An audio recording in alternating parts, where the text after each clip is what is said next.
घरातील देवघरात चुकूनही ठेवू नका ह्या 4 वस्तू, नाहीतर संपूर्ण कुटुंबावर संकट येईल.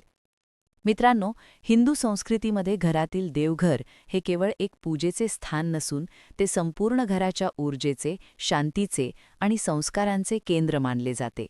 रोज सकाळी किंवा संध्याकाळी त्या देवघरासमोर उभे राहून आपण हात जोडतो, मन शांत करतो, आपले दुःख, चिंता, अपेक्षा आणि कृतज्ञता देवासमोर व्यक्त करतो.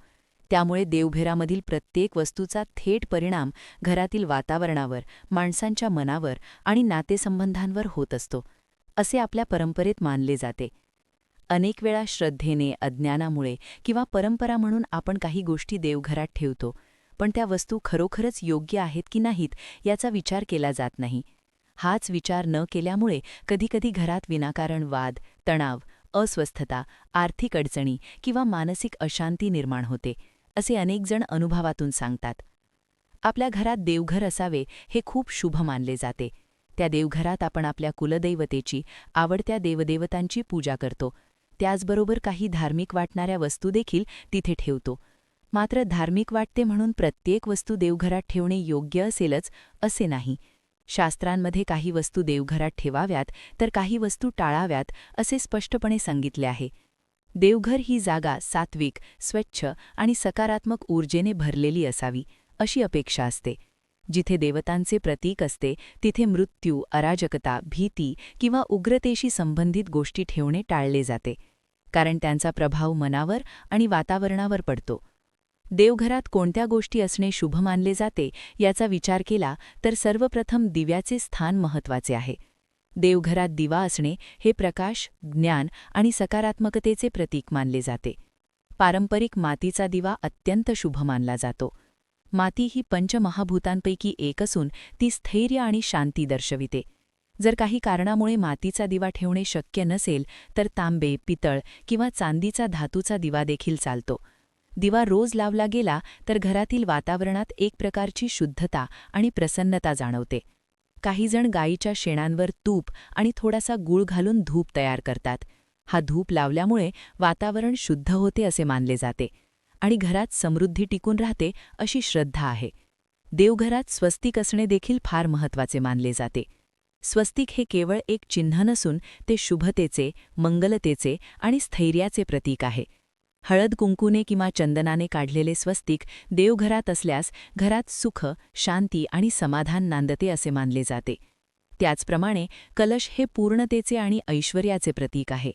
देवघरात कलश ठेवून त्यावर हळद कुंकू लावून, नारळ आणि आंब्याची पाने ठेवून पूजन केल्यास घरात लक्ष्मीचा वास राहतो अशी धारणा आहे.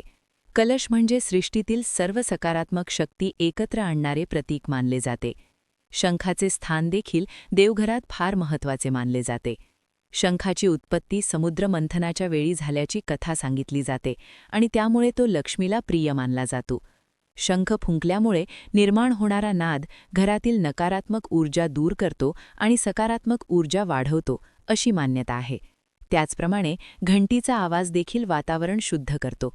देवघरात पूजा करताना घंटी वाजवली जाते, कारण त्या नादामुळे मन एकाग्र होते आणि नकारात्मक विचार दूर जातात असे सांगितले जाते.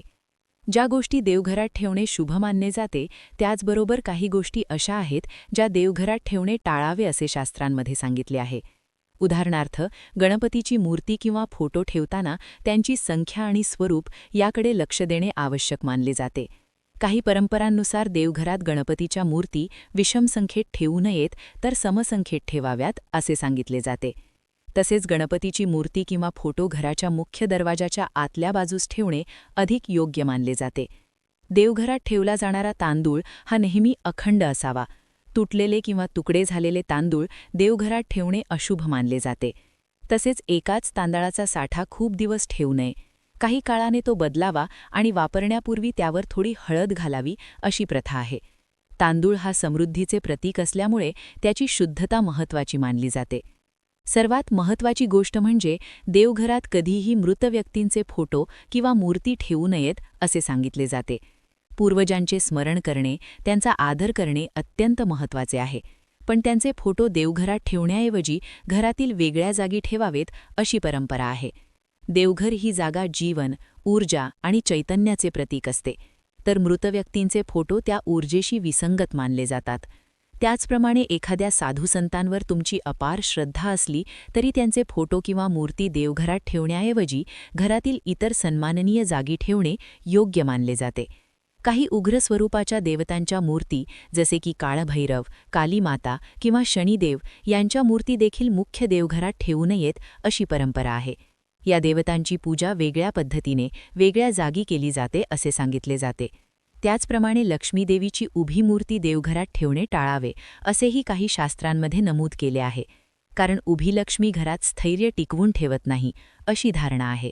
या सर्व गोष्टींचा अर्थ असा नाही की देवघरातील एखादी वस्तू चुकीची ठेवली म्हणून लगेचच घरात अनर्थ घडतो, पण परंपरेनुसार श्रद्धा आणि विशेष शास्त्रीय विचारानुसार देवघरातील रचना, वस्तू आणि मांडणी योग्य असेल तर घरातील वातावरण अधिक शांत, संतुलित आणि सकारात्मक राहते असे मानले जाते. देवघर ही जागा श्रद्धेइतकीच विवेकाने देखील जपली पाहिजे, कारण जिथे मन शांत होते तिथेच खऱ्या अर्थाने लक्ष्मी आणि सुख नांदते.